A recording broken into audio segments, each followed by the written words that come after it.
Boa noite, Manaus. Estamos de volta com o nosso podcast. Hoje, Ciência e Cidadania traz alguém muito especial que mexe no meu coração aí, colega de faculdade, Ronaldo Rabelo, médico neurologista pediátrico e adulto, vai nos contar tudo sobre autismo, TEA e TDAH. Nós vamos conversar, ter um bate-papo muito informal, muito tranquilo, falando sobre todas as necessidades. E depois nós vamos contar também como você pode encontrar o nosso doutor Ronaldo na clínica particular e nos locais que ele atende através de convênio. Daqui a pouquinho a gente volta a falar com você sobre toda a realidade do nosso projeto podcast Ciência e Cidadania, que já trouxe outros médicos aqui, mas hoje é um dia especial.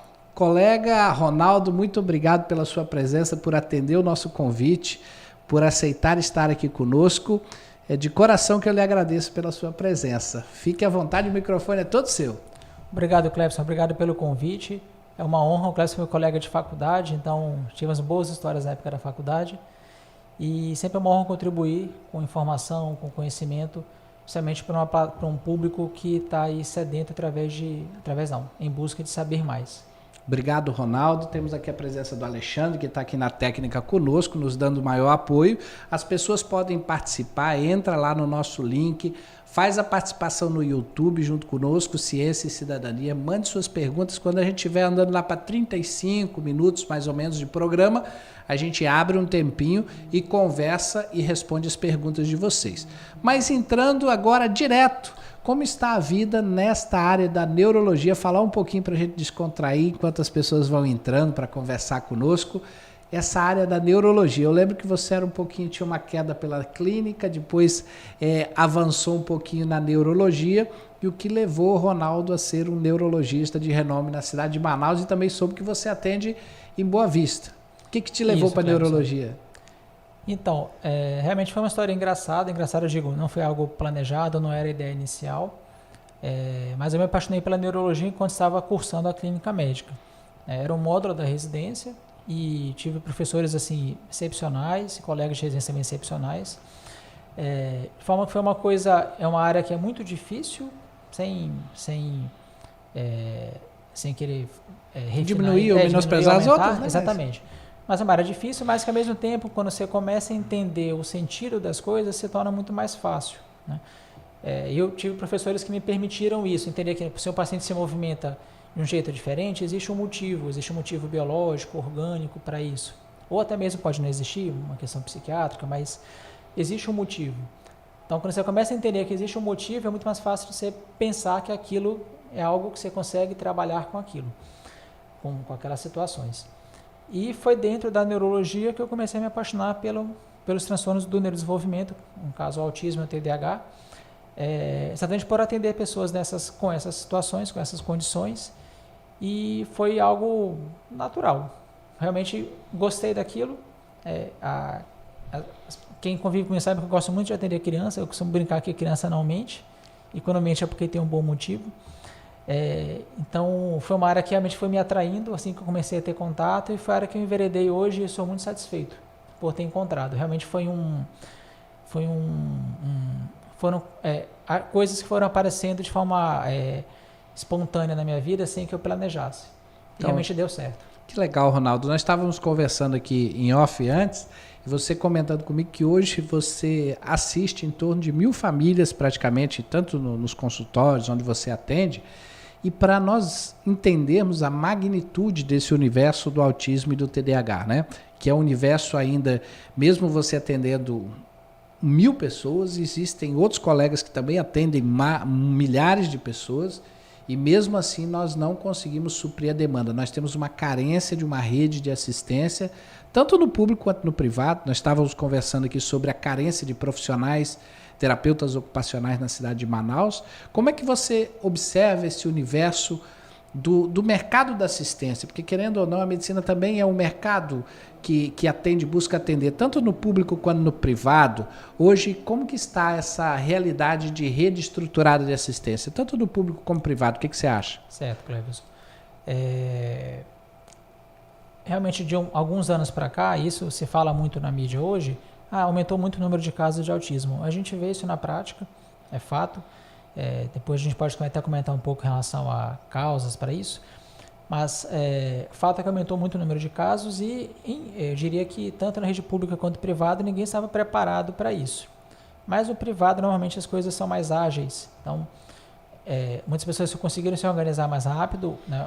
Aqui em Manaus, tanto em Manaus quanto em Boa Vista, normalmente através de clínicas privadas ou vinculadas a convênios ou que atendem convênios, a gente já tem uma boa quantidade, tem clínicas com ótimos profissionais que têm realmente capacitação, interesse e a gente vê melhoria.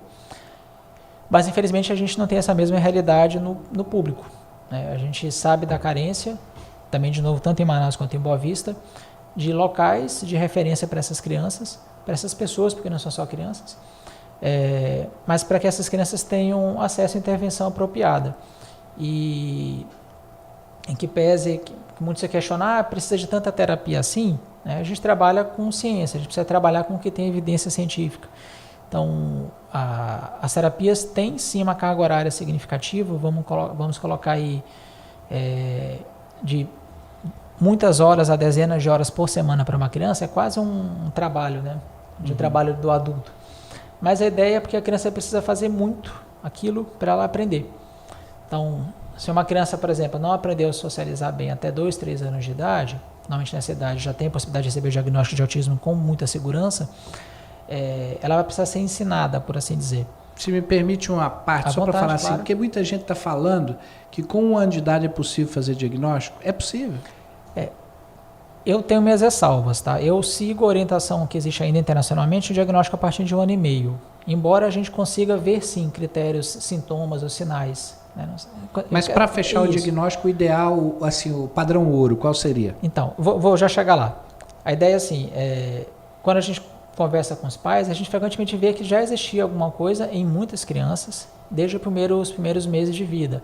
Pouco contato visual, ou chorava de forma excessiva, ou oposto, enfim, características diferentes.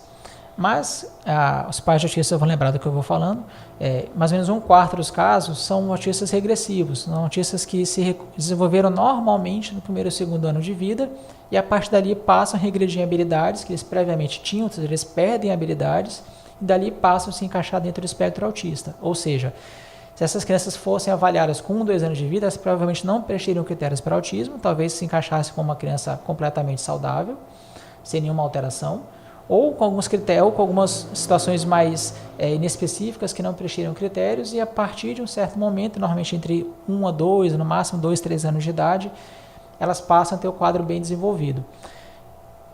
Dessa forma, eu não acredito muito em diagnóstico muito precoce, até porque a gente tem o oposto.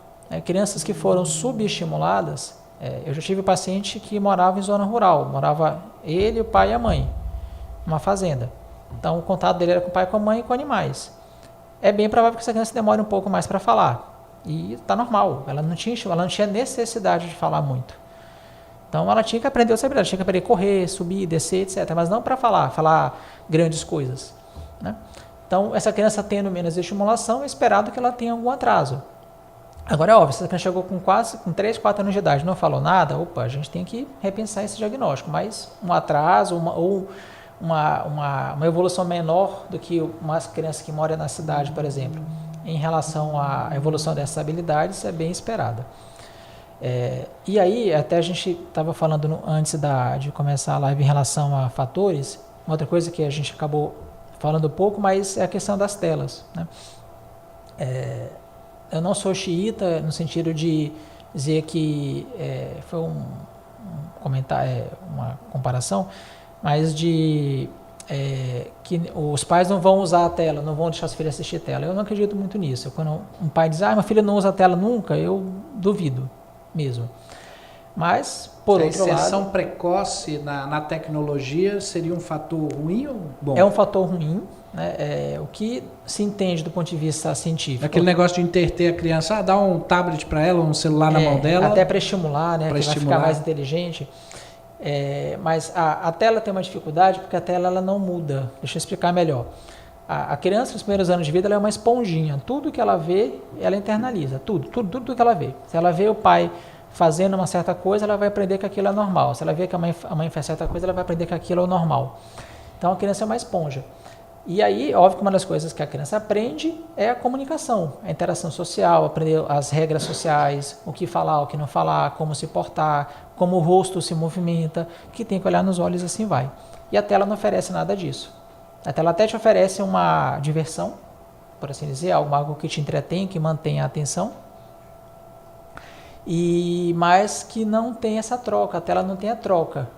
A gente tem que lembrar que a sociedade é uma situação que ela depende de trocas a todo momento. Eu estou olhando para você olha para mim, são trocas que acontecem a todo momento, a tela não propicia isso. Então, a exposição precoce, mas não só precoce, mas a exposição intensa às telas também traz atraso do desenvolvimento. E a gente vê isso na prática. Crianças que, por N motivos, acabam tendo muito tempo de tela, vão colocar uma situação aqui comum do dia a dia. Criança de 1, 2 anos de idade, frequentemente ainda não vai para a escola, não vai para a creche, às vezes não se consegue vaga, ou enfim, os pais não conseguem por qualquer motivo, precisam deixar em casa com uma pessoa, uma cuidadora, e essa cuidadora tem que dar conta da casa e da criança. A criança vai ficar na tela, não adianta a gente ser radical, de entender que não vai ficar. Então, o ponto é o quanto isso está atrapalhando o desenvolvimento da criança, o quanto essa criança está sendo exposta à tela, em quantidade, enquanto isso está atrapalhando o desenvolvimento dessa criança. Então, para a nossa geração que a gente assistia aquele DVD do Abecedário da Xuxa lá, não tinha problema, né? Eu costumo brincar que eu tenho um grupo de amigos do WhatsApp do Instagram, são meus amigos de infância. E a gente comenta muito como é que a nossa infância ainda foi uma infância muito legal, no sentido que a gente ainda brincava muito na rua, se machucava, quebrava. Tinha as coisas comuns da criança da década de 80 e 90. E é uma coisa que a gente não vê mais hoje. Eu costumo brincar que se meu filho tivesse se quebrado tanto quanto que eu me quebrei até hoje, não sei como é que eu estaria calmo. Não sei se você viu, mas tem agora o Sítio Azul, você já ouviu falar? Sim. Que foi levar parece que o negócio assim, tão óbvio, né? Mas Sim. levar as crianças para conviverem com aquilo que a gente fazia naturalmente, Exatamente. Né? Subir numa árvore, pegar um cachorro, sair correndo na grama. Exatamente. Que não tem terapia melhor para você distinguir se tem um problema mesmo patológico ou é a falta de interação social, igual você estava falando. Né? Exatamente. E aí, só para concluir essa linha de pensamento, na nossa infância, então, embora a gente tivesse sim exposição a telas, a gente já tinha, né? Televisão, videogame, uma parede de VHS, fita cassete, enfim, a gente tinha exposição a telas, só que a gente ainda tinha muito essa questão social, de brincar na rua, do estímulo sensorial, de pegar, tocar. Então, isso permitiu para a gente, para a nossa geração, ainda um contato muito maior do que a geração hoje tem, infelizmente. Né? Não estou aqui para pensar em motivos, mas é fato, acho que a gente não precisa colocar isso em números, que as crianças hoje, no geral, têm muito menos contato com o mundo exterior do que a gente tinha. Nesse sentido, eu posso emendar para uma outra coisa, que nós estamos falando de ambiente. À vontade, à vontade. Autismo é genético ou é ambiental? Então, o entendimento hoje científico é que ele tem uma base genética ampla. Os trabalhos mostram que 70% do risco, em média, para autismo é de base genética. Existem trabalhos aí com mais de uma centena de genes implicados. E esses genes se mostram assim, bem relacionados em trabalhos grandes, com milhares, centenas de milhares de pacientes. Mas tem uma base ambiental. Então, 30% do risco hoje é um risco ambiental. Né? Explicando melhor essa questão de risco, a ideia é que existe uma teoria do copinho, é a forma mais fácil de explicar. Então, a pessoa, para desenvolver o autismo, para apresentar o autismo, ela precisa encher um copinho com vários fatores. Então, um fator genético, um fator ambiental. Então, a partir de um certo nível que passou esse copinho, a pessoa desenvolve o autismo. E aí a pesquisa do Santo Graal aí do mundo hoje é quem vai achar qual é esse fator ambiental. A gente não sabe hoje qual é. Né? Existem centenas, milhares de grupos pesquisando isso, a gente não sabe bem. Será que é um poluente ambiental? Será que realmente é só a questão das telas? Será que é alguma coisa alimentar? A gente, assim, os pais realmente perguntam isso e eu não tenho como dar essa resposta, porque eu vou estar chutando. Né? A gente não tem bem essa resposta. O que a gente sabe, isso de forma hoje é bem comprovado, que existem fatores de risco, normalmente são situações da gravidez ou do parto, que se associam com sintomas do autismo. Por exemplo, pai e mãe com idade mais avançada, uso pela mãe de algumas medicações durante a gravidez, tá? Principalmente alguns anticonvulsivantes e alguns remédios que são antidepressivos, gravidezes em que a mulher teve intercorrências como diabetes, hipertensão, infecções de repetição, criança que nasceu prematura, que precisa de internação prolongada e assim vai. Então, existem alguns fatores que são bem estabelecidos, todos eles parecem convergir para o mesmo ponto, que é uma alteração da conectividade cerebral. Vou até aproveitar o ensejo para fazer um comentário aqui. E eu estava falando antes sobre a questão do aumento do número de casos, e algumas pessoas comentam, mas autismo é uma modinha, não sei mais o que. Tem trabalhos da década de 90 para frente, mais assim, de forma mais intensa nos últimos anos. Saiu inclusive um trabalho algumas semanas atrás, mostrando as alterações de conectividade cerebral em crianças autistas. O que eu quero dizer com isso? Existe um padrão, existem alguns padrões de alteração de funcionalidade cerebral, isso visto em ressonância funcional, que é uma coisa que a gente ainda não tem acesso no dia a dia, uma coisa hoje é em nível de pesquisa ainda, mas talvez chegue algum dia para o grande público, que se associam ao autismo. Ou seja, não é uma coisa... A gente não tem realmente um exame hoje disponível, né, para o diagnóstico do autismo no público, assim, para o usuário, mas já é bem provado que existe sim uma alteração no funcionamento cerebral. Então não é um achismo, né? É uma condição que está bem associada com uma alteração no funcionamento cerebral, e quem sabe um dia a gente vai conseguir ter um exame que consiga dar esse diagnóstico para a gente, aí vai ficar muito mais fácil, né? A gente tirar duro, porque existem casos que são difíceis. Se descobrirem no mapeamento genético algum gene que tem algum fator ligado, alguma coisa nesse sentido, mas porque você como neurologista sabe que o universo do cérebro humano é algo ainda muito... Ele tem muitas coisas que são fáceis e fisiologicamente explicáveis, mas tem algumas coisas que ainda estão obscuras, não estão? A dificuldade da parte genética, Cleverson, é porque, diferente, por exemplo, da síndrome de Down, da trissomia do 21, que é uma condição, no sentido assim, se a pessoa nasce com 3 cromossomos 21, ela vai ter a manifestação da síndrome de Down, maior e menor extensão. Alguns são mosaicos, etc. Mas toda pessoa, em tese, que nasce com 3 cromossomos 21 vai ter manifestação da síndrome de Down. Uhum. E no autismo, não. Não é uma condição que eu tenho um gene direta. Alterado, a pessoa vai ter sintomas do autismo, vai ter características do autismo. Eu preciso ter a questão do copinho. Esse copinho hoje, que enche esse copinho, que é a grande dúvida. Né? Poderia ser fragmentos de vários... Exatamente. Será que é a questão...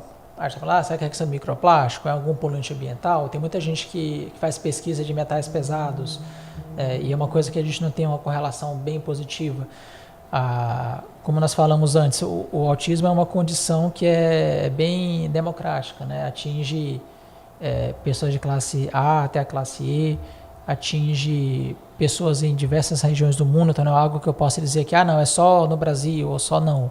Né? Os Estados Unidos é um país que trabalha muito com dado epidemiológico, né? A gente foi acompanhar pelo CDC, que é o equivalente ao órgão do Sistema de Saúde Federal americano, que a prevalência vem só aumentando, então hoje está mais ou menos 1 para 3, perto de 1 para 3.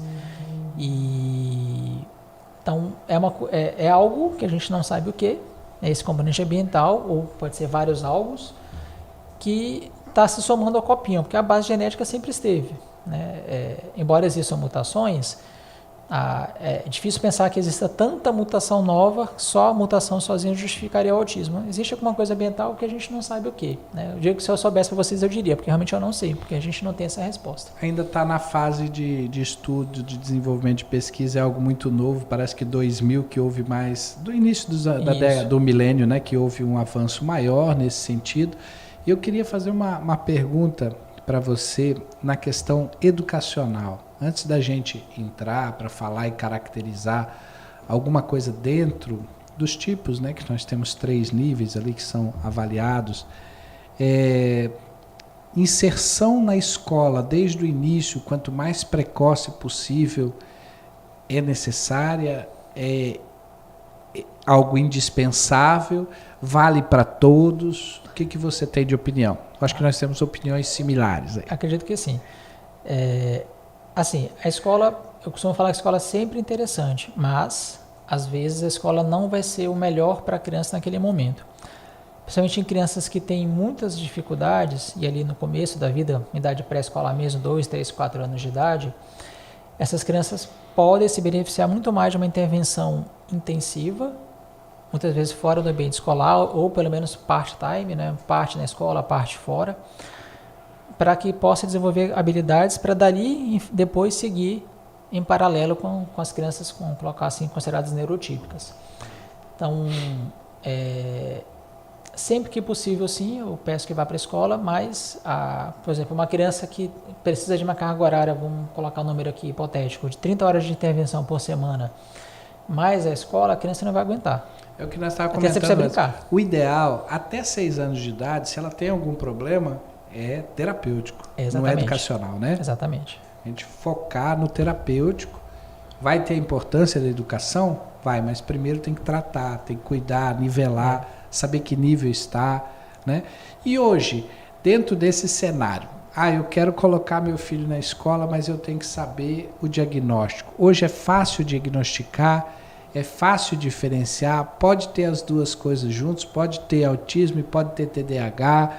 Explica um pouquinho quais os níveis e como que a gente consegue identificar uma criança com possível diagnóstico de TEA ou de TDAH, ou dos dois, que também é possível, né? Ok.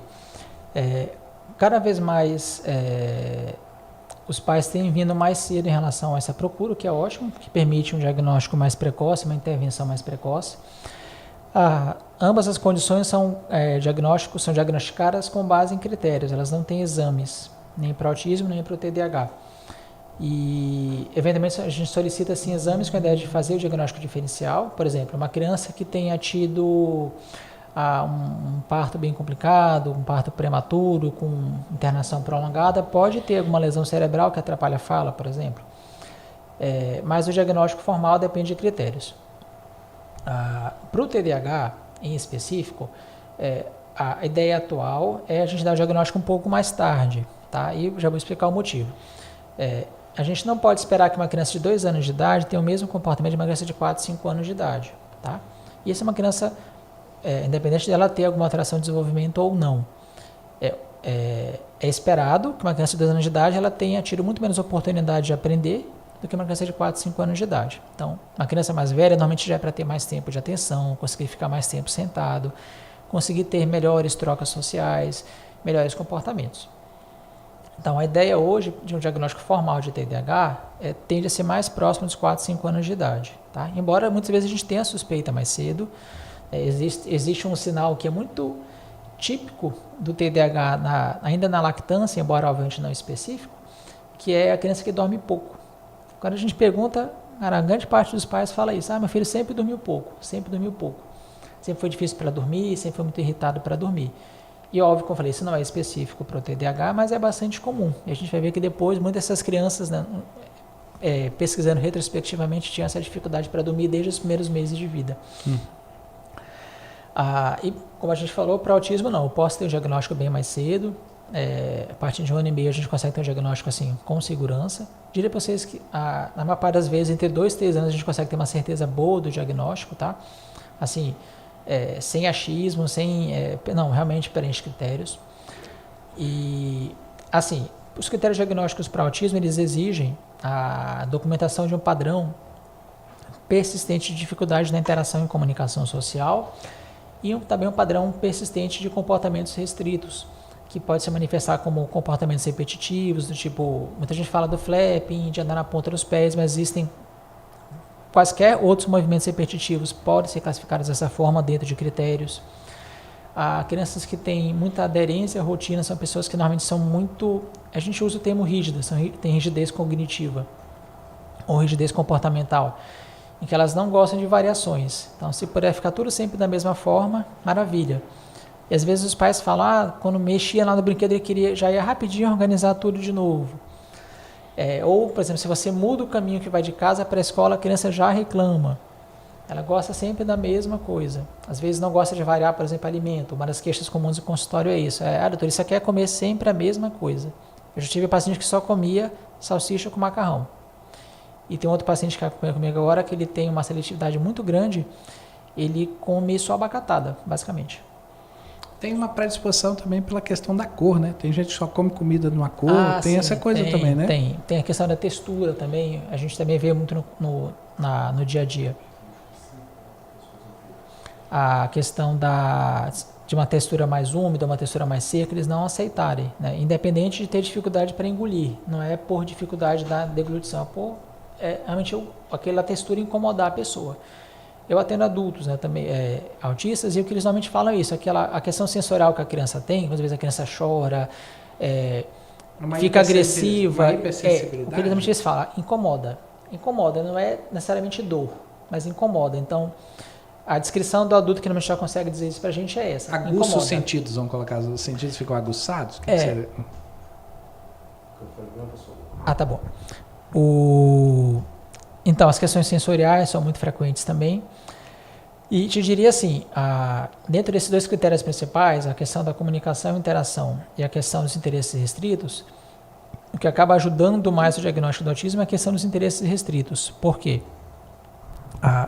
Dificuldades de comunicação e de socialização podem acontecer em uma série de outros transtornos. Tá? Inclusive, existe um diagnóstico, que é o transtorno de comunicação social, o transtorno de comunicação pragmática, em que a manifestação basicamente é essa, uma dificuldade na comunicação e interação sem que haja outros critérios. E a própria criança com TDAH, por exemplo, tem um autor que é o Thomas Brown, e no livro dele, já um pouco antigo, mas ele comenta muito sobre isso, que a criança com TDAH ela pode ter muita dificuldade de interagir socialmente porque ela é muito impulsiva. Então, às vezes, a brincadeira dela é uma brincadeira invasiva, ela não consegue brincar calmamente, e as outras crianças acabam rechaçando essa criança, afastando essa criança. Vai ficando estigmatizada. Exatamente. Do grupo, né? Então, assim, muitas vezes a diferença nesse contexto do autismo para o TDAH é que a criança com TDAH normalmente ela tem interesse de socializar, ela quer brincar com as outras crianças, só que ela não sabe como. E a criança autista, frequentemente, ela não tem interesse. É óbvio que eles podem desenvolver interesse, eles podem ter vontade, tá? Só para deixar claro. Mas, frequentemente, isso a gente também vê no dia a dia, eles preferem brincar mais reservados, brincadeiras isoladas, tá?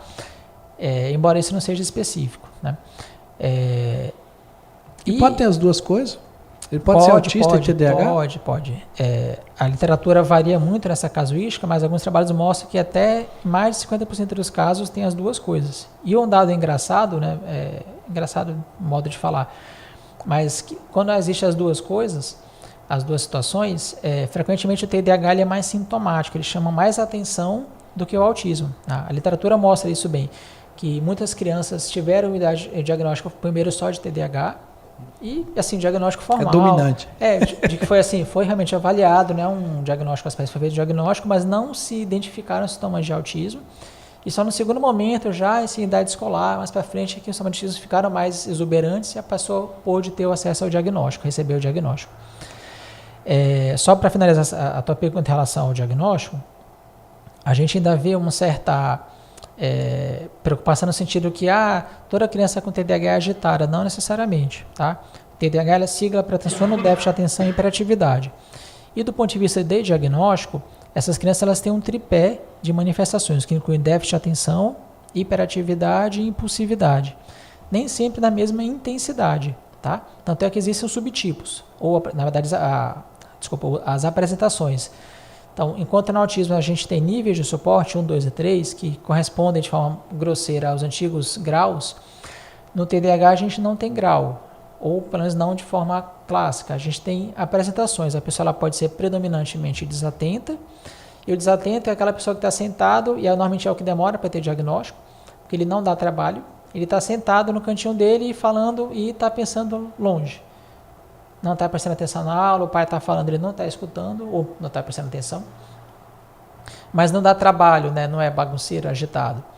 Aqueles com apresentação hiperativo, que são os TDAHs, entre aspas, clássicos, né? Que são muito inquietos, impulsivos, agitados.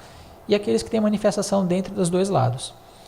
E só falando um pouquinho mais antes de concluir essa pergunta, mas o mais interessante de entender é que a pessoa com TDAH, porque o diagnóstico também continua no adulto, assim como o autista não deixa de ser autista no adulto, mesmo que ele possa se desenvolver muito bem, e a gente vê que na prática ele mantém características para a vida toda, o TDAH é a mesma coisa.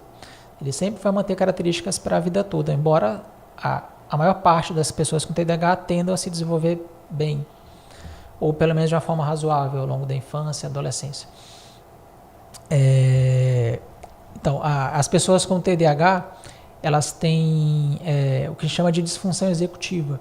Não tem nada a ver com o mundo de negócios, mas ela se refere a um grupo de propriedades cerebrais que incluem a memória imediata, a memória de trabalho, na verdade é o termo correto, que é como se fosse a memória RAM do computador. Então os pais falam, mas ele é muito desatento, eu peço para ele ir lá na cozinha pegar uma faca, ele vem com um copo de suco. É porque ele não guardou a informação. Se eu falou para ele ir na cozinha pegar a faca... Sabia que tinha que trazer alguma coisa. Imagina a memória RAM do computador, só que desligou. Quando chegou na cozinha, o que eu vim fazer aqui? Eu tenho que levar algo. Eu tenho que levar alguma coisa. Eu vou pegar o que eu estou vendo, o que eu acho que precisa. Ele leva o copo. A disfunção em tarefas que envolvem múltiplas etapas, por exemplo, eu sempre dou o exemplo de fazer um bolo. Para fazer um bolo e ele ficar gostoso, eu preciso fazer as etapas na mesma sequência. Se eu não fizer, vai dar errado. O bolo pode até sair, mas não vai ficar gostoso. E as pessoas com TDAH tipicamente têm dificuldade nesse processo de se organizar em uma tarefa que tem várias etapas. Então, frequentemente procrastinam o trabalho, ou tem dificuldade de fazer um trabalho, seja escolar, um trabalho formal, um trabalho, da sua atividade laboral, que dependa de várias etapas. E, por fim, as pessoas com TDAH, embora sejam muito agitados, muitos deles, né, eles têm uma dificuldade imensa, isso é bem descrito, de iniciar a tarefa. Como assim? Ele não é agitado porque ele consegue fazer muita coisa, né? Eu já vi alguns podcasts, a gente falando, quem tem TDAH pensa muito. Desculpa, isso é mentira, todo mundo pensa muito. Só que a pessoa que tem TDAH, ela tem dificuldade de filtrar. Então, a gente aprende desde muito cedo a priorizar. A gente está aqui conversando agora, mas tem barulho lá fora, tem várias coisas acontecendo ao mesmo tempo, mas só que a gente prioriza. Então, eu vou focar no que está acontecendo aqui e agora. E a pessoa que tem TDAH tem dificuldade disso. Então, todos os estímulos que vêm, sejam estímulos internos. Não, eu quero sair correndo para ir no banheiro. Não, estímulos externos. Tem um barulho lá fora. Tudo chama atenção. Ele não consegue priorizar e por isso ele dispersa. E da mesma forma ele não consegue iniciar, porque se ele não consegue priorizar, eu tenho que focar agora aqui na apresentação. Se eu não consigo priorizar isso, eu não vou conseguir iniciar essa tarefa direito. Engraçado que muitas pessoas com TDAH só conseguem iniciar a tarefa, e a questão da procrastinação, quando tem um limite, um prazo. Chega perto do prazo, a gente sabe que o mecanismo neurobiológico para isso é a ativação das amígdalas, ele tem um sinal de alerta de fuga, ele precisa fazer. Esse negócio vai pegar. Ele tem que fazer agora. Você vai ser punido. Aí ele consegue fazer. A explicação neurobiológica é muito interessante, não cabe aqui pela extensão dessa explicação, mas existe tanto para o TDAH quanto para o autismo, disfunções em circuitos cerebrais. Então, esses circuitos são circuitos independentes, de forma que a pessoa pode ter as duas coisas. Legal. Levando nesse sentido que nós estamos conversando, agradecer a todos vocês que estão acompanhando aí conosco no podcast. O Ronaldo, obrigado por ter se disposto aqui a compartilhar. O perigo maior que nós temos como médico participando disso, ele sabe muito bem, é que depois de aula a gente começa a somatizar tudo, né? Então, a gente tem esse cuidado, não é porque a gente está ouvindo aqui alguma coisa que você já coloca aí na sua cabeça que você tem isso ou aquilo, tá? Então, é uma questão de esclarecimento que a gente tem que buscar entender dentro de uma realidade, de uma individualidade, e não procurem somatizar. Eu acho que eu tenho isso, não acho nada, procure um médico para fazer o diagnóstico correto, né, Ronaldo? Cleves, o que você falou agora é muito interessante, que o TDAH tem uma base genética até mais ampla que o autismo. Então, é muito frequente que existam outras pessoas na família, e muitos não têm diagnóstico. Se a gente for lembrar do nosso passado, normalmente na consulta comenta com os pais, todos nós tivemos um ou alguns amigos na escola que eram TDAH, ou alguns que tinham TDAH, que tinham TOD, que tinham distorções do comportamento. Só que essas pessoas normalmente não tinham diagnóstico na infância, muitos não tinham acesso, enfim, por N motivos. Então, assim, não é porque você eventualmente esquece uma coisa que você tem TDAH. Tanto para o TDAH quanto para o autismo, precisa ter um padrão persistente que traz prejuízo funcional para a pessoa. Dentro dessa mesma linhagem, existe um conceito mais recente, que ainda é um conceito ainda em desenvolvimento, que é o de fenótipo ampliado do autismo. O que é isso?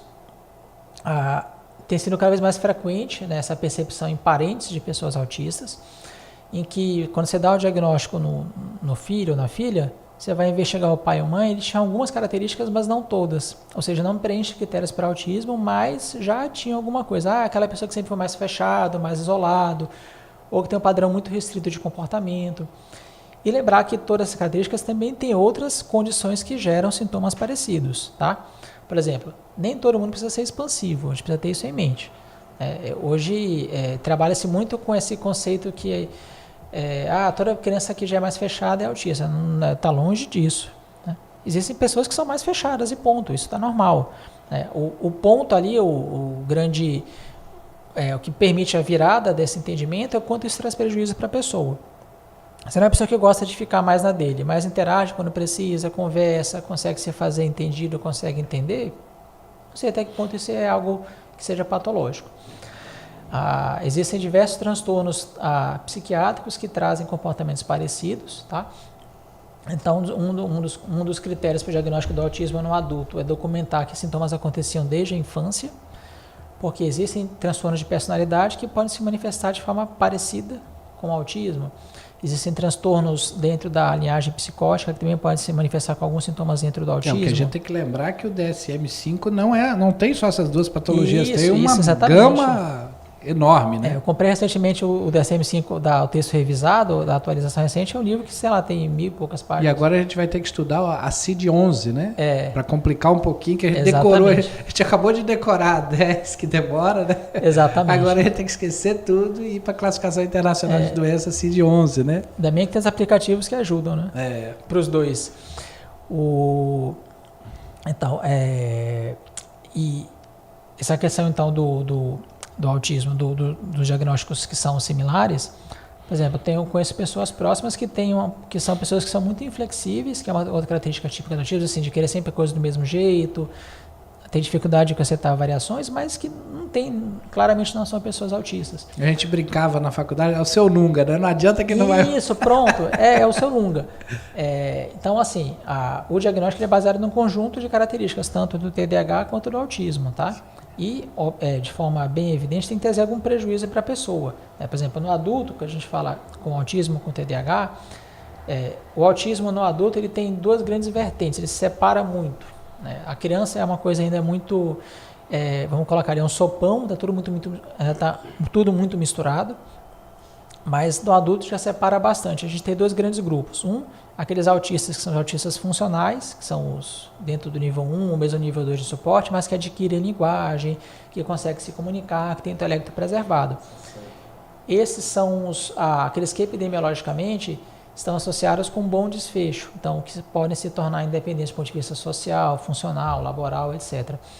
E existe outro grupo, são aqueles autistas que são muito limitados, que normalmente são do nível 2 para 3 de suporte, que ou não desenvolve a linguagem, ou tem um desenvolvimento muito pobre da linguagem, que tem algum grau de déficit intelectual associado, que esses vão ser sempre independentes da família, mesmo na vida adulta. Mesmo nos autistas de nível 1 ou 2, tem trabalhos que mostram que próximo da metade deles vão depender de algum suporte para a vida toda, não vão ser completamente independentes. Ou, por exemplo, vão morar sempre com os pais, eu atendo pacientes nessa situação, adultos até mais velhos, que, por exemplo, não conseguem sair de casa, e não é por preguiça, comodidade, é porque eles não conseguem desenvolver habilidades do adulto, do tipo ir no banco pagar uma conta, ou usar um aplicativo para pagar. Eles não conseguem, eles não têm déficit intelectual. Eu acompanho uma paciente que é lá de Boa Vista, ela tem nível superior, intelecto preservado, mas ela nunca conseguiu sair da casa dos pais. Os pais já faleceram, ela mora com a irmã hoje, você conversa com ela, é uma pessoa que conversa, mas assim, mais fechada, mais reservada, mas ela carece de habilidades básicas da vida do adulto. Assim, ela não vai atravessar a rua e ser atropelada. Ela conseguiu graduar, fez uma faculdade federal, conseguiu graduar, mas ela não consegue, por exemplo, trabalhar na área. Embora tenha tido capacidade de se graduar de forma tranquila, sem... Assim. E aí você me deu o gancho que eu estava precisando, eu aqui esperando você sair do diagnóstico. Então foi um clube grande. O pessoal é fã mesmo. Só ele cuida de 1000 famílias, mais umas 1000 que tem na fila, né, Ronaldo? Mas olha o interessante, Ronaldo. Nós temos que entrar um pouco para a gente conhecer como que é esse universo.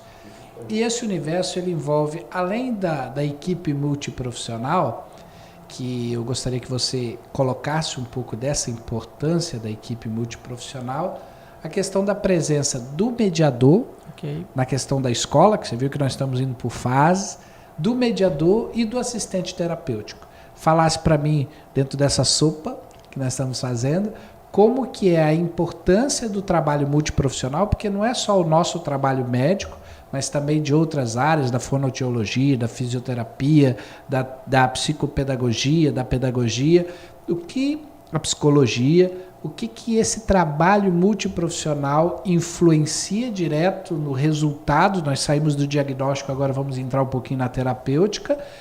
O que se influencia positivamente ou a ausência negativamente. E essa figura secundária, que eu vou colocar secundária, porque não é na parte assistencial, mas do terapeuta ocupacional e do mediador. Conte um pouquinho qual a sua visão dos casos que você tem sobre esse trabalho multiprofissional do assistente terapêutico e do mediador. Legal, Cleverson. Eu também costumo falar na consulta que entre escolher o médico e o terapeuta é mais importante que o médico, tá? O médico tem um papel importante no sentido de dar o diagnóstico e acompanhar o desenvolvimento dessa pessoa. Mas os terapeutas têm um papel fundamental que é permitir o desenvolvimento dessa pessoa, tá? Então, existem diversas áreas que são complementares, ali a psicologia, a fonoaudiologia, a terapia ocupacional, a psicopedagogia, a fisioterapia, a psicomotricidade, a terapia alimentar com nutricionista especialista. Se eu estiver esquecendo de alguma, gente me perdoem, tá? É que são 16 profissões na área de saúde, né? Não é fácil. Exatamente. O educador físico. Educador físico, obrigado. A psicopedagoga, já falei, o assistente terapêutico. Esses profissionais todos eles têm um papel complementar, digo, um em relação ao outro, para ajudar no desenvolvimento da pessoa. Não digo que seja um mais importante que o outro, mas normalmente, como as principais dificuldades dentro do autismo estão relacionadas com interação, comunicação e questões comportamentais, diria que os que mais frequentemente são mais exigidos na psicologia, a fono e a terapia ocupacional. Tá? Não que os outros não sejam importantes, não me entendam mal. O psicopedagogo, o neuropsicopedagogo tem um papel fundamental aí na questão das habilidades acadêmicas e escolares, que eu vou já chegar na pergunta do mediador. Embora não faça parte dos critérios, é extremamente comum que existam dificuldades motoras na pessoa autista. Então, os profissionais que trabalham a parte física, sejam terapeutas ocupacionais, fisioterapeutas, educadores físicos, psicomotricistas, têm um papel fundamental. Tem alguns trabalhos que mostram, inclusive trabalhos nacionais, que mostram que quase 8 em cada 10 crianças autistas têm alguma dificuldade motora. Às vezes são dificuldades motoras finas, né, do tipo, pega no lápis de forma inadequada, mas a gente pensa, é besteira, não é, porque cansa. Você pensa uma criança que tem que escrever um monte de coisa ao longo do dia, já numa idade escolar, já ali perto de fazer vestibular, escrevendo de forma inadequada, vai cansar a mão, vai escrever errado, vai escrever com uma letra feia, que o professor, quem está avaliando, não vai conseguir ler. Vai desenvolver uma tendinopatia. Exatamente, vai desenvolver uma lesão. E pode ser dificuldades mais graves, do tipo, dificuldade para conseguir subir essa escada sem apoio. Parece uma coisa simples, mas imagina no dia a dia você não conseguir descer uma escada sem apoio. Dificuldade de pular, acontece. A questão alimentar é muito comum, você até falou disso antes, as questões alimentares, muitos têm realmente dificuldades do tipo da seletividade ou neofobia alimentar, que é de não aceitar alimentos novos, e às vezes essa seletividade é tão intensa que traz risco de carências nutricionais e de desnutrição para a criança.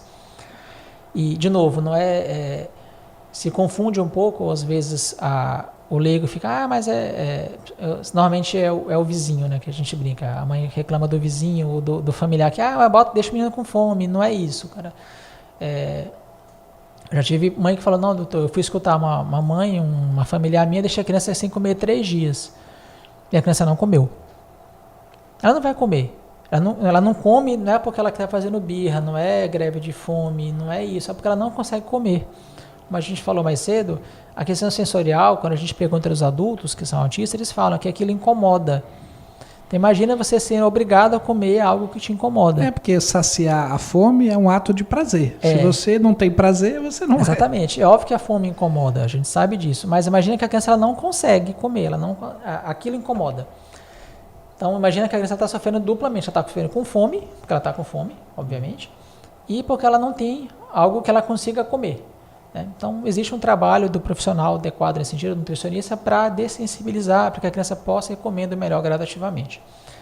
E no âmbito escolar, o mediador tem um papel também que é muito importante, que é o de ajudar essa criança a socializar, ajudar essa criança a aprender. Na verdade, é tentar adaptar aquele meio. Vamos lembrar que o meio escolar ele é um meio que segue aquela curva de Gauss. Eu tenho um normal, entre aspas, um parâmetro normal. A criança tem que se inserir naquele normal. E crianças que não se inserem, seja pelo lado de altas habilidades, de um QI muito elevado, ou uma criança que já tem alguma dificuldade, vai ficar de fora desse normal. Isso é tanto verdade que a gente vê crianças que têm um QI mais avançado, têm altas habilidades, que ficam frustradas ou deixam de querer ir para a escola e começam a ir mal na escola porque elas não sentem nenhum interesse de ir para aquilo. Elas já estão muito além.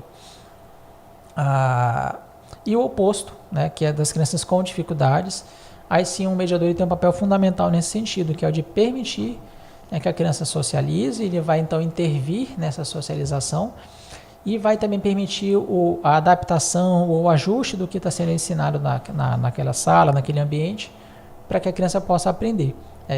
Vale a pena lembrar que, embora muitos autistas tenham algum grau de déficit intelectual associado e tenham mais dificuldade de aprender, a gente espera que eles aprendam. Então, eles têm que ser estimulados para isso. Então, esse aprendizado pode ser mais lento, pode ser mais dificultoso, mas não é impossível.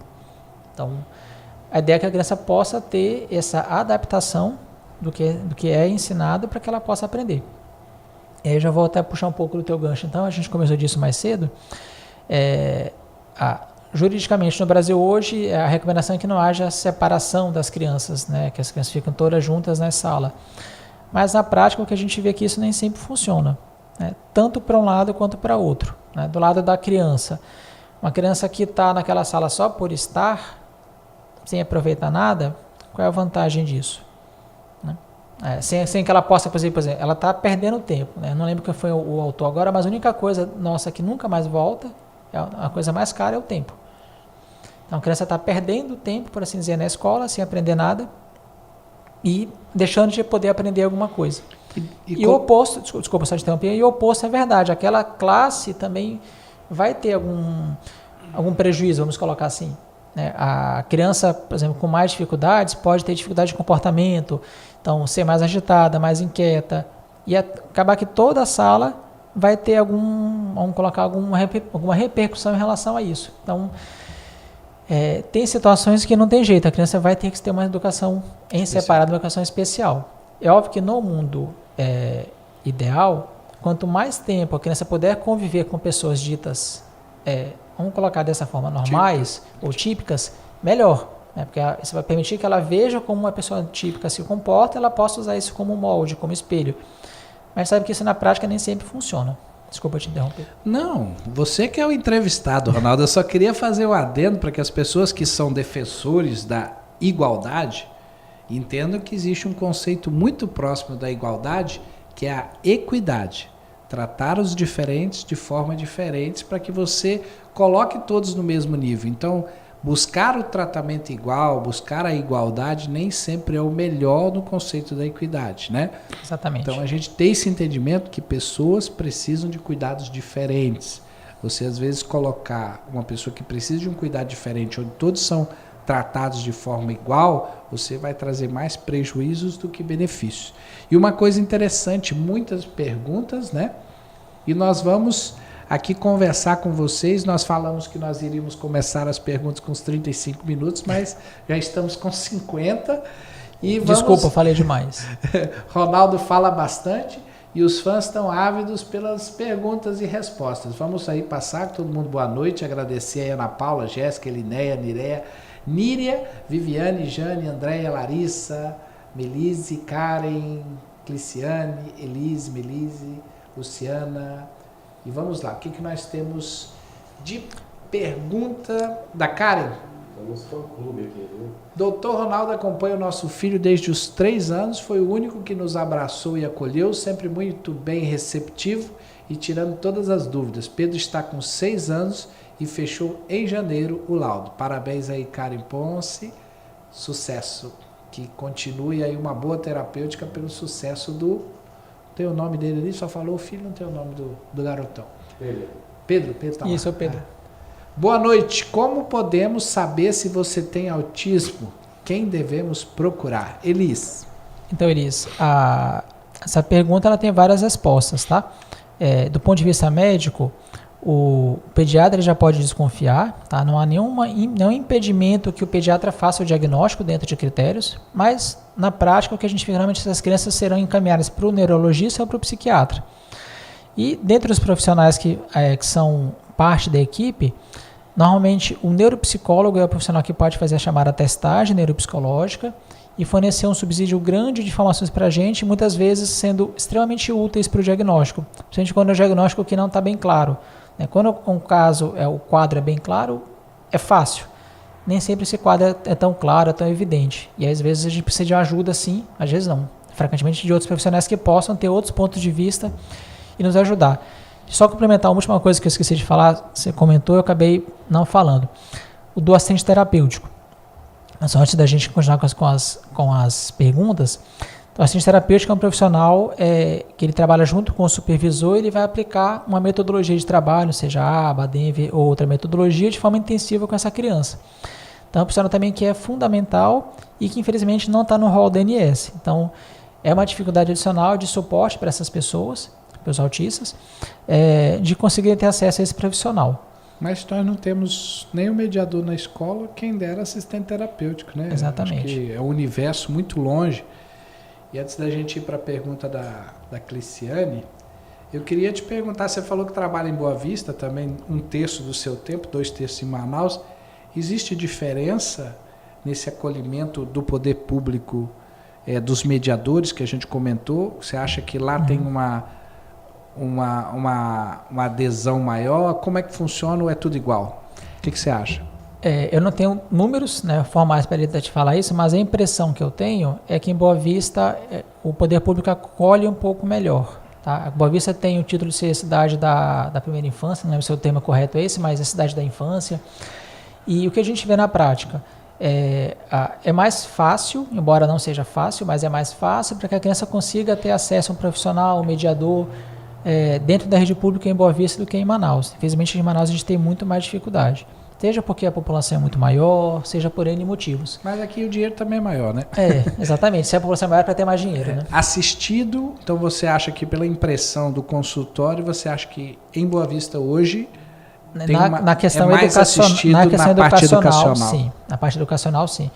Porque a gente vê aqui em Manaus, existem boas escolas que são bastante inclusivas, é fato. Também tem escolas que não são inclusivas, que são muito pouco inclusivas. Mas dentro da rede pública em Boa Vista, a impressão que isso funciona um pouco melhor. De novo, é uma impressão, eu não tenho dados disso, mas é impressão clínica. Tranquilo. A Cliciane Almeida pergunta pra gente: boa noite, gostaria de saber se a síndrome de Asperger é a mesma coisa que autismo e como podemos identificar a diferença entre ambos. Eu sei essa resposta dessa, mas é o Ronaldo que vai dar. Cliciane, hoje o entendimento que são a mesma condição, tá? A descrição técnica das duas foi uma descrição separada, as duas aconteceram na década de 40, foram dois profissionais médicos que escreveram, eles não se conheciam, tá? Embora trabalhassem dois acho que na Áustria, se eu não me engano agora, mas não tiveram contato, trabalho de um e de outro não tiveram contatos e descreveram situações parecidas, né? Então, dentro do DSM-5, que entrou em vigor em 2013, o Asperger ele passou a ser incluído dentro do diagnóstico de autismo. Tá? Então, pessoas que tiveram diagnóstico de Asperger pelo DSM-4, em tese, precisariam ser reavaliadas para se encaixarem dentro do diagnóstico de autismo.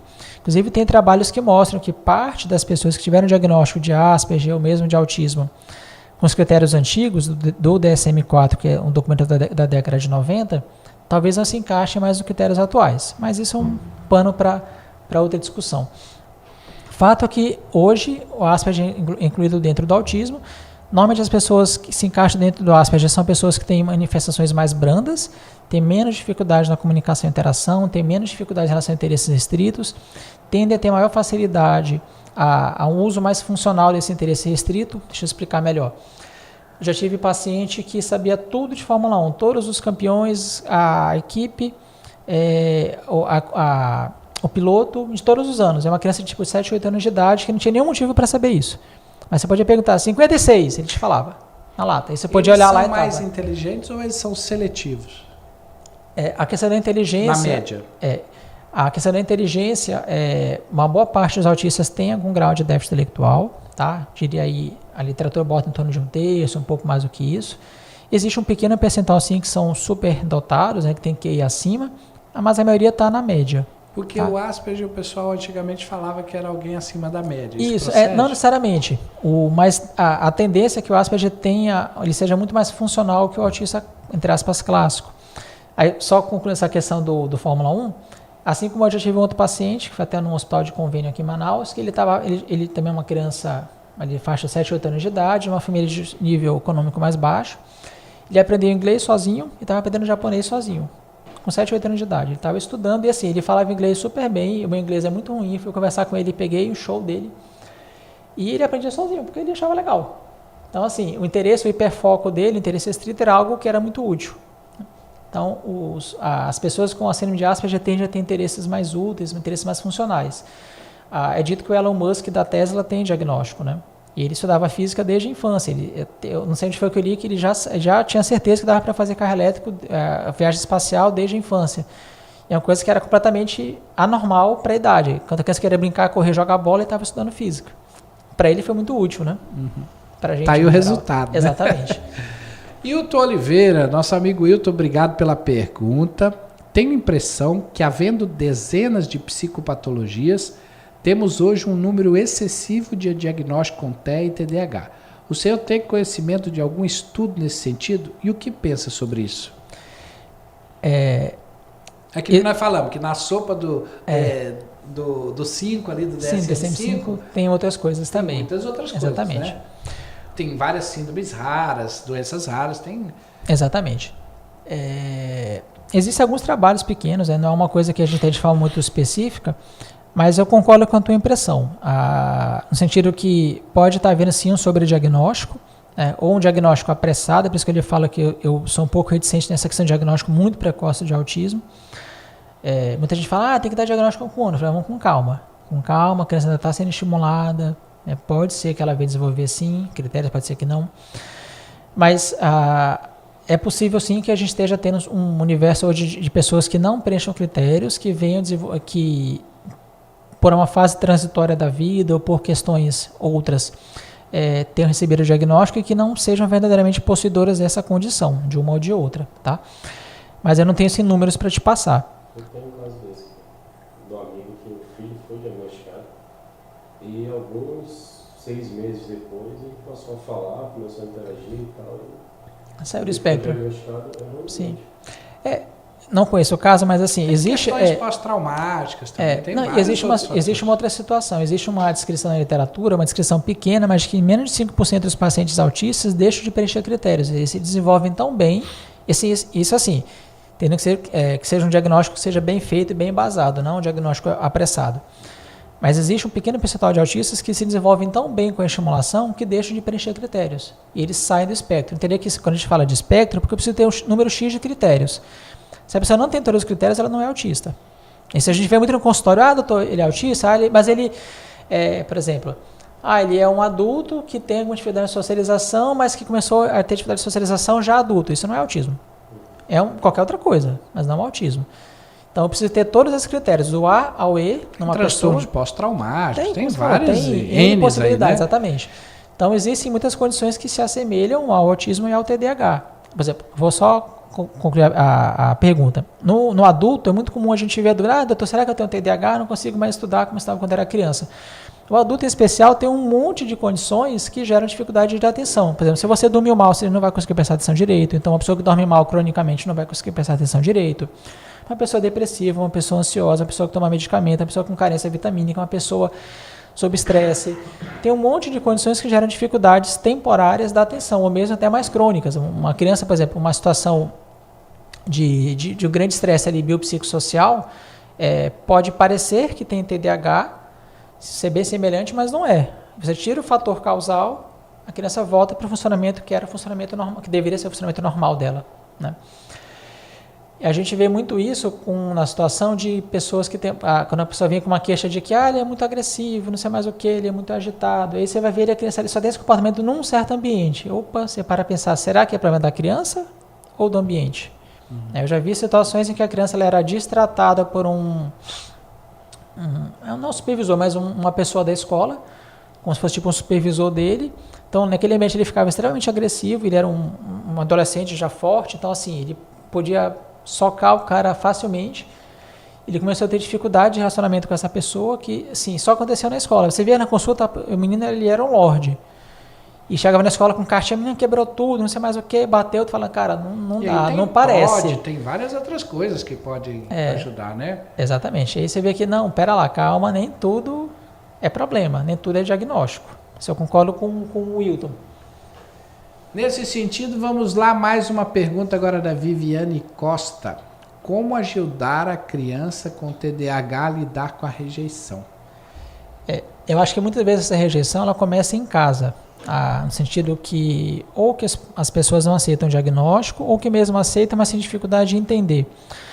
Eu falei um pouco antes da questão de que a criança com TDAH, por exemplo, se você pede para ela fazer uma coisa e vem com outra, ela não faz por mal, ela não faz para ele provocar.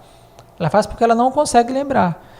E aí, muitas vezes, o que acontece em casa? Seu né, você não fez o que eu estou te pedindo, você é um... Não, enfim, eu vou pegar até pesado aqui, que eu tive um caso, tem até uma paciente que a gente vai dar suporte no nosso projeto, que o marido saiu de casa culpando a mulher, que disse que ela é a culpada do filho ser um retardado mental.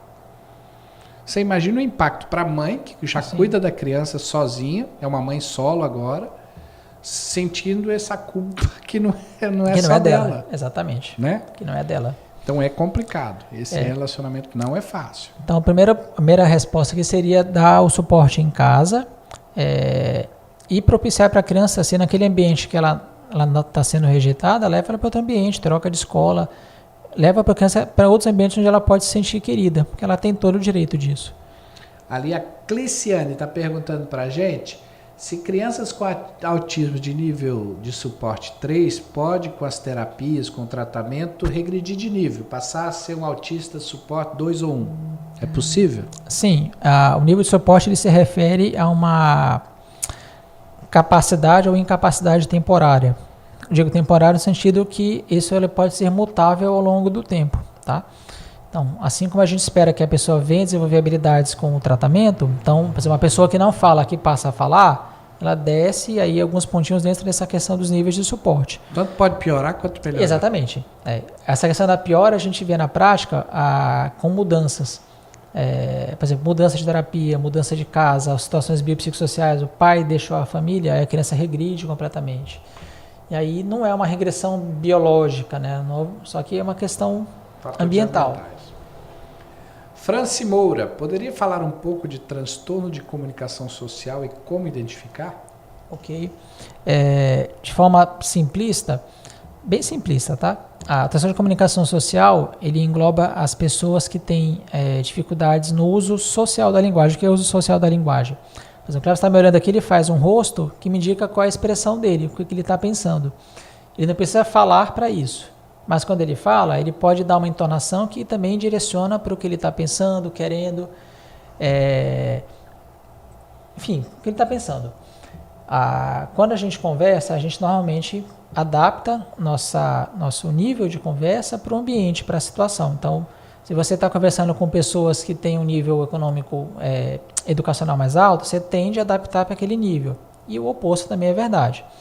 Então, todas são situações que chama de uso social da linguagem, né? Eles não é só o fato da pessoa conseguir falar ou não, mas ela adaptar a linguagem que ela sabe para a situação onde ela se insere. Então, vou dar um exemplo mais prático.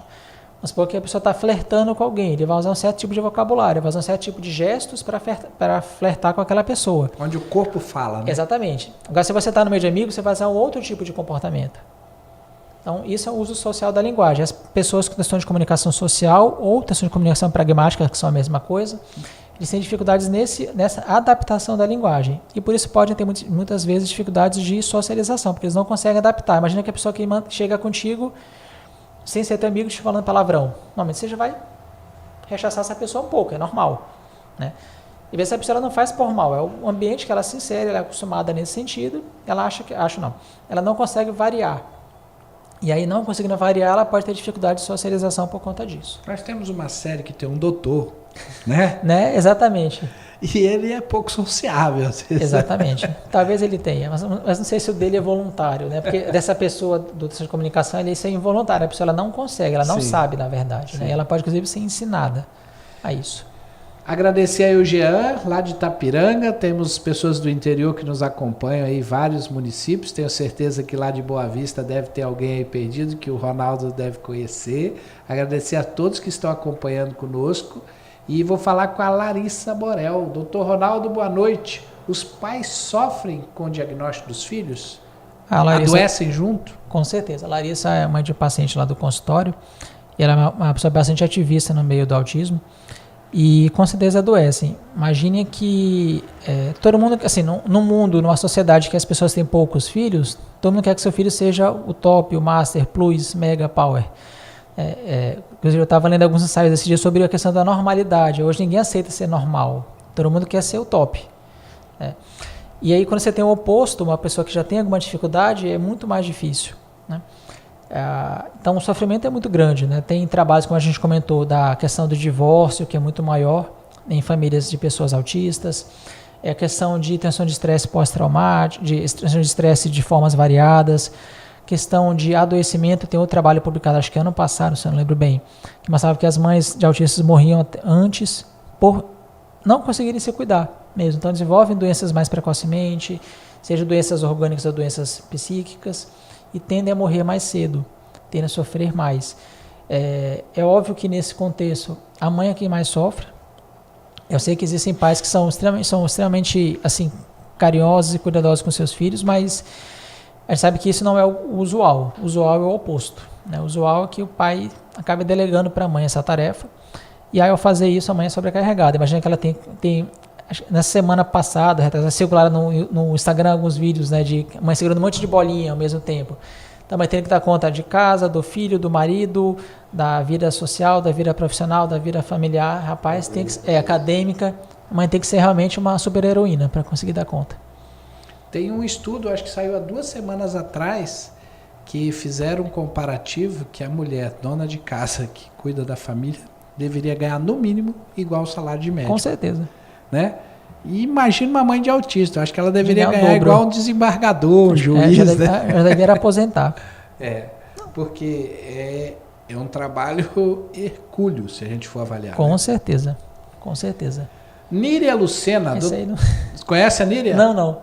Doutor Ronaldo, estou desde o ano passado tentando conseguir uma vaga com você. Como você está tentando resolver essa situação no que se refere às vagas para novos pacientes? Ele acabou de me confidenciar aqui que o consultório está complicado. É muita gente para atender. Não está fácil, né, Ronaldo? Níria, o que é que acontece? A gente não deixou de atender por querer, né, digamos assim. O que acontece? Eu preciso garantir que os meus pacientes consigam ter o segmento comigo. Então, a partir do momento que entrou o número X de pacientes, eu preciso que eles continuem tendo vagas para retorno, eu não consigo abrir vaga para paciente novo. Então, o que nós fizemos nos últimos meses? A gente resolveu fechar a agenda para paciente novo, a gente está nesse processo final de organização para conseguir abrir vaga para pacientes novos. Então, peço desculpas pela situação, posso lhes garantir que a ideia era poder atender todo mundo, sim, mas infelizmente a gente tem um limite até humano. Eu não vou conseguir atender manhã, tarde, noite, madrugada. Eu não vou conseguir atender domingo, feriado todos os dias. Então, dentro desse limite, até para manter um mínimo de qualidade de atendimento, a gente precisou sim fechar, e a gente deve abrir vaga nos próximos dias. Só não sei lhe falar quando, não tenho como dizer agora, porque é uma coisa que está sendo feita já há algum tempo, mas assim que for possível a gente vai abrir. Posso lhe garantir isso? Lado bom, doutor Ronaldo está com a agenda cheia, né, doutor? E assim, tem uma perspectiva dele ficar definitivamente em Manaus, um segredo que ele me contou aqui nos bastidores, que ele está hoje 2/3 do tempo dele em Manaus e 1/3 em Boa Vista. Aí eu não sei se é uma notícia boa para Manaus e uma notícia ruim para Boa Vista, né? Isso ele vai ter que resolver essa bronca aí futuramente. Mas vamos lá com a Valéria Barbosa. Boa noite. Sobre a poda neural, O desenvolvimento é muito demorado e quais os profissionais que mais podem ajudar? Então, Valéria, poda neural é um processo que na verdade acontece várias vezes ao longo da vida. Eu vou te dar um exemplo prático para ficar mais fácil de entender. O Cleverson vai entender bem, eu não sei a sua idade, mas acho que a gente está na mesma faixa etária. Então, mesma faixa etária. A maior parte das pessoas, a partir de um certo momento, começa a gostar sempre das mesmas coisas. Por exemplo, música. Vamos fazer um exemplo mais prático aqui. Por exemplo, meu pai gosta muito de músicas da época dele, ficar com as músicas da década de 60, 70, 80. E não é porque ele é velho, é porque é quando a gente ainda vinha em processo de desenvolvimento, até o momento que essas podas acabam. Normalmente as podas neurais elas acabam por volta dos 30, 30 e poucos anos de idade, são várias vezes ao longo da vida. Então o cérebro ele acaba se desenvolver mesmo, normalmente quando a pessoa já é adulta, por volta dos 30, 30 e poucos anos. Dali para frente, em tese, já é ladeira abaixo. Tá? Então existem vários momentos de poda neural. Esse processo de poda ele é importante, a gente precisa ter em mente que não é ruim. Tá? A poda, o que acontece? Você tem a formação de um monte de conexões entre neurônios que aumentam a massa cerebral e deixam isso de forma mais ineficiente. Imagina um monte de fio num poste, um monte de fio perdido aleatório. É mais ou menos isso. O que o cérebro faz de tempos em tempos? Ele vai selecionar aquelas conexões que são úteis ou que foram sinalizadas para o cérebro que é útil. Vai lembrar que o cérebro em si não sabe o que é útil. A gente sinaliza para o cérebro o que é útil. Como é que a gente sinaliza isso? Estimulando. Só para explicar melhor, é bem provado do ponto de vista científico, é muito improvável que uma pessoa desenvolva uma habilidade a nível, por exemplo, de Olimpíada, sem ter contato com aquela habilidade desde a infância. Por quê? Porque as conexões, todos nós tivemos conexão em algum momento da nossa vida que nos permitiriam ser um grande jogador de futebol. Só que a gente não estimulou. Essa conexão ela se perdeu. Por mais que eu jogue bola hoje aqui e acolá, mas é óbvio que eu estou muito longe do nível de um jogador profissional. E essa poda aconteceu em algum momento da minha vida. Então as podas elas são importantes. E da mesma forma que, por exemplo, eu não sou jogador profissional, mas as podas que aconteceram comigo me permitiram estudar e ter o conhecimento que eu posso ter hoje. Então as podas são importantes, tá? O problema é que a poda ela desconecta as conexões que não foram sinalizadas como importantes. Essa sinalização ela é feita através da estimulação. Então, quanto mais contato a criança tem com estímulos diferentes na infância, melhor. Tá? Lembre-se disso. Então, se você quer que seu filho seja um atleta, um jogador, um músico, o que quer que seja a nível assim, muito elevado, ele tem que ter contato desde a infância. É até uma crítica que eu tenho em relação a algumas situações que se comenta que a criança não pode ter contato com mais de uma língua quando está aprendendo a falar. Eu não concordo com isso. Se a criança precisar aprender várias línguas, eu concordo com isso, ela tem que ter contato desde muito cedo. É óbvio que ela vai misturar. Uma criança que está aprendendo português, inglês e espanhol junto, tem frase que ela vai misturar tudo. Mas o importante é que ela tenha se comunicado. Né? Lembrar que falar é uma coisa e comunicação é outra. Se a criança conseguiu se comunicar, passar a mensagem dela para você, mesmo que misturando 3 línguas, ela se comunicou. Isso vai ser refinado ao longo do tempo. Ela vai aprender que aqui é falar português, ali é falar inglês, etc. Mas ela vai ter muito mais chance de se tornar proficiente naquilo do que alguém que foi estudar inglês com 10, 15, 20 ou mais para frente. Pega o copo daqui que vamos dar água aqui que nós passamos aqui do tranquilo. Horário. Mas eu vou seguir aqui fazendo uma outra pergunta enquanto eu pego água para o doutor. Rosiane Roque. Doutor Ronaldo, qual a sua opinião sobre a medicação risperidona e canabidiol? Eu vou aproveitar e responder da Rosiane e da Tassimara, que são perguntas Tassimara próximas. Fala sobre carbamazepina, valproato e carnabidiol também. Então, gente, o autismo, você vai ver que a gente não fala em nenhum momento em medicação. O tratamento ele não é baseado em remédio, tá? Existem coisas experimentais hoje, por exemplo, interferindo na poda neural, que podem ter alguma utilidade no futuro. Existe, por exemplo, um trabalho com remédio diurético, que eu não sei mais o que. Mas fato é que hoje a gente não trata autismo, baseado em evidências, com medicação. A medicação ela tem que ter um papel bem definido. Então, quem vai comigo sabe que quando a gente pensa na consulta comigo em um remédio, é sempre definir um objetivo, um motivo, um problema e um objetivo. Então, a medicação tem que se encaixar nesse problema. É como eu querer dar captopril para alguém com febre. Não vai resolver. Eu tenho que ter um objetivo. Por exemplo, para tratar uma criança que é agressiva, o canabidiol pode ser útil, a risperidona pode ser útil. Para tratar uma criança que é desatenta, os remédios não vão resolver. Então, assim, quando eu penso em uma medicação, qualquer ela que seja, eu tenho que entender muito bem o que eu vou tratar e qual é o nosso objetivo. A partir dali eu consigo pensar se essa medicação vai ser útil ou não. Em relação ao canabidiol, ainda é um tema muito controverso na literatura, tá? Mas trabalhando com dados científicos, tem vários grupos trabalhando no mundo afora, tem um grupo, acho que é israelita, se eu não me engano, que tem uma casuística grande publicada e mostra, vai de encontro com a minha casuística pessoal, que é uma casuística não publicada, de que dentro da indicação correta, 70% a 80% dos autistas que usam canabidiol têm melhora dos seus sintomas.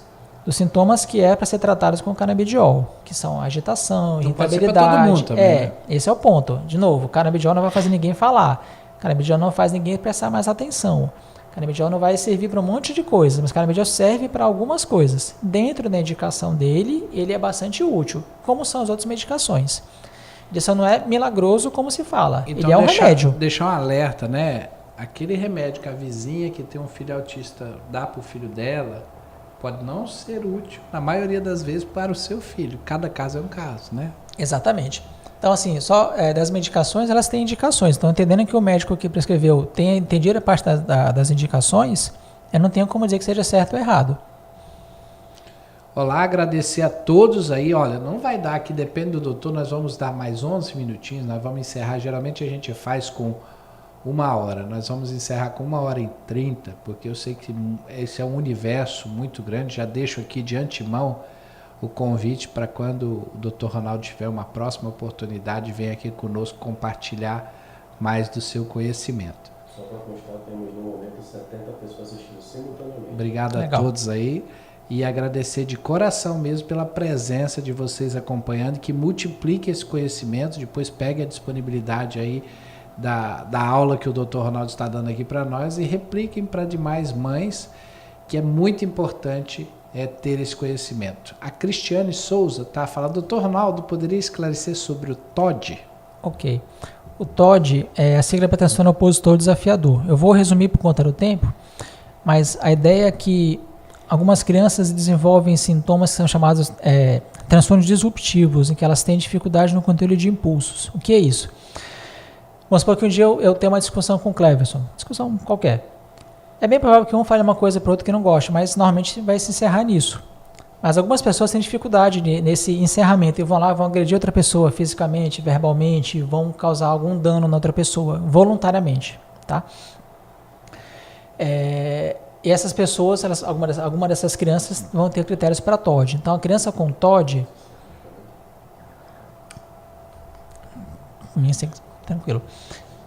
Então, as crianças com TOD, ela tem um padrão persistente em que ela opta por desrespeitar o limite entre ela e uma outra pessoa. Tá? Até existe a dúvida, a criança com autismo pode ter TOD? Pode, a partir do momento que ela consegue entender que existe ela e que existe uma outra pessoa. Quem é pai de autista ou mãe de autista sabe que muitas vezes a criança parece que ela não entende bem o self, o dela e o do outro. Principalmente em autistas menores. Então, essas crianças elas não podem ter TOD. Elas podem ser agressivas por qualquer outro motivo. Vale a pena que a criança, por exemplo, uma criança que não fala, ela pode ficar agressiva porque ela quer alguma coisa. Eu sempre dou exemplo, pense na gente. Imagina que um dia qualquer de nós acorda no hospital com um tubo na boca, um tubo no nariz, um tubo aqui embaixo, sem conseguir falar.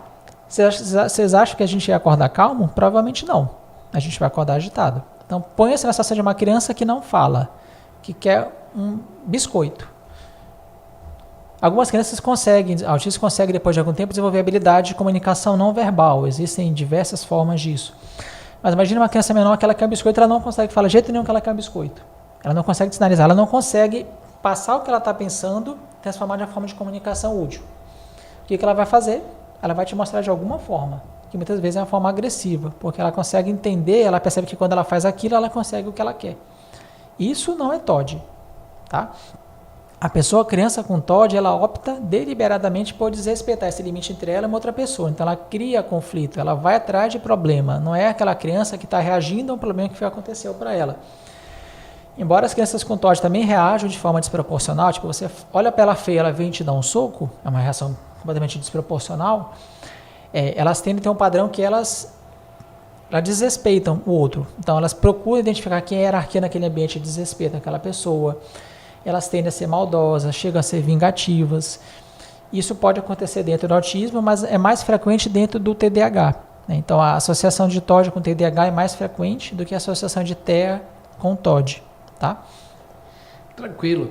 A gente vai vamos responder mais 3 perguntinhas. Vamos agradecer a Cristiane, a Samanta, a Ana Cristina, a Janaína, Ana Gomes, Karen, Bruna, Sandro Pacheco, Geisa, Tassimara e várias outras pessoas que estão nos acompanhando. Agradecer de coração pela interação de vocês.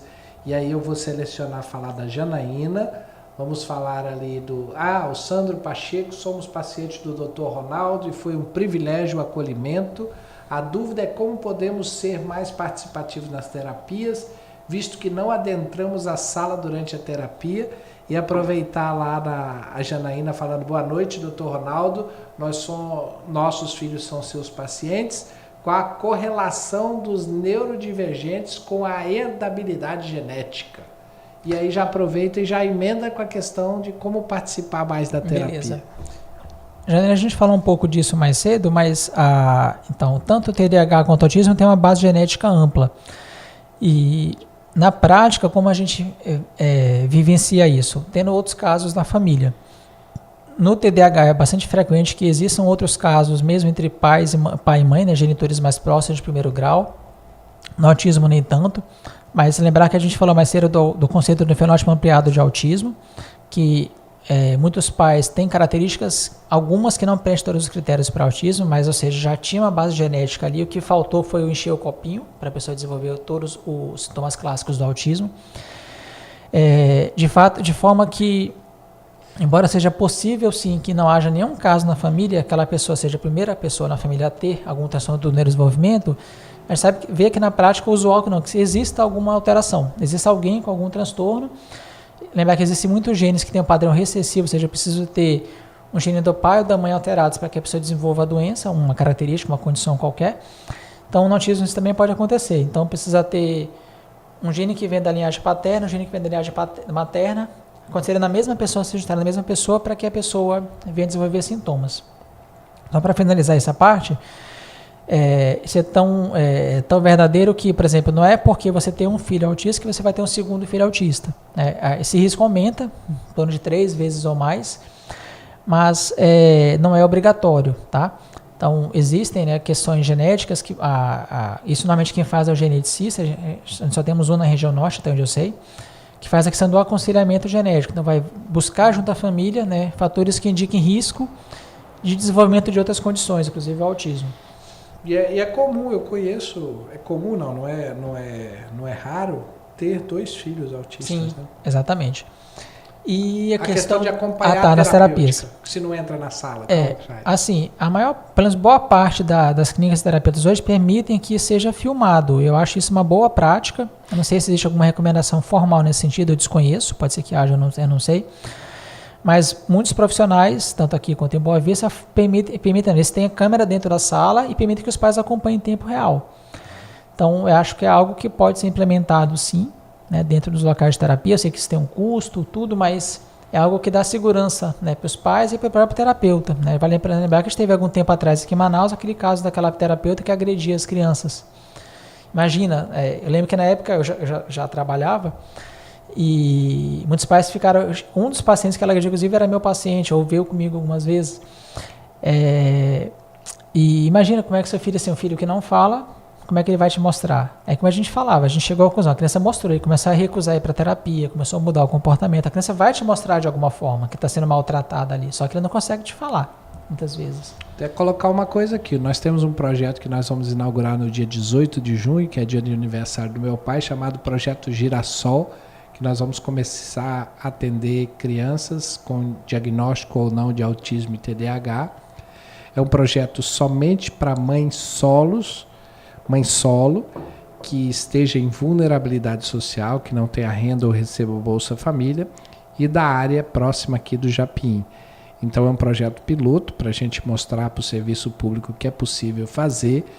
E já colocar aqui uma observação para a enfermeira que faz o monitoramento conosco, para lembrar da questão da importância da gente já pensar no monitoramento, de colocar a câmera nas salas, para que os pais acompanhem e a gente avaliar isso como um diferencial no nosso atendimento.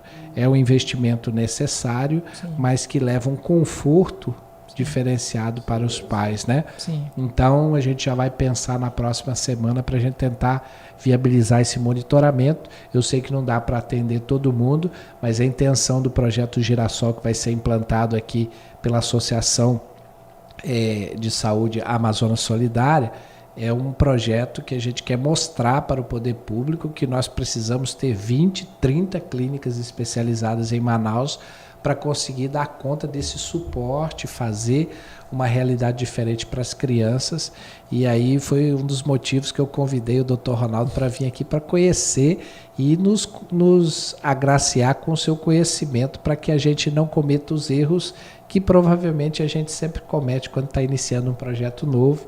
Então, eu serei muito grato se você puder contribuir com o seu conhecimento durante a execução desse projeto. Beleza, Clécio, obrigado. Eu sei que vai dar certo, porque eu sempre sou muito competente. Conheço desde a faculdade, então posso ficar seguro, e vocês podem ficar seguros de que é algo que vai dar certo. A gente faz para dar certo. Com certeza. Vamos lá para a gente finalizar. Doutor, sobre o neurofeedback e neuromodulação, tenho amigas com resultados significativos e muito bons no desenvolvimento. O que o senhor pode nos falar sobre essa intervenção? Bem, espero que não fiquem chateados comigo, mas é uma opinião, né? Dentro da medicina a gente trabalha com nível de evidência dentro das terapias. Então, existem as terapias com maior grau de evidência e aquelas com menor grau de evidência. Então, existem terapias que hoje, que assim, até possam ter um potencial muito grande, mas que a gente ainda não tem um grau de evidência hoje que me permita recomendar com toda a segurança. Existem muitas modalidades dentro do autismo que se encaixam nessa situação hoje, que parecem ser eficazes, que a gente vê eficácia na prática, mas que por não constar ainda em recomendações formais de sociedades ou não ter um trabalho grande, multicêntrico realizado, a gente ainda tem um pouco de, não vou colocar receio, mas a gente acaba indicando menos, né? Aí se encaixa o neurofeedback, a neuromodulação. Também tem pacientes que deu certo, também já vi pessoas que não deu tão certo, então a gente tem que ter sempre os dois lados. E eu acho que uma terapia é algo válido para se pensar em casos específicos. Eu acho que não cabe para todo mundo, mas para vários casos ela pode sim ajudar. Eu já vi os dois lados, tá? Já vi gente que deu muito certo e gente que não fez diferença. O ponto é a gente conseguir encontrar essa pessoa que vai fazer a diferença e permitir o acesso, porque é uma terapia que é cara hoje. Bem cara. Doutor Ronaldo, muito obrigado. 1h30 de programa, muito saudável, muito tranquilo, muito conhecimento. Eu acho que as mães... Você vê que a participação feminina é diferenciada, 90% da participação feminina. Um grande abraço para vocês, mães atípicas, que são diferenciadas no cuidar dos filhos, ensinam para nós homens a diferença realmente do amar, do cuidar.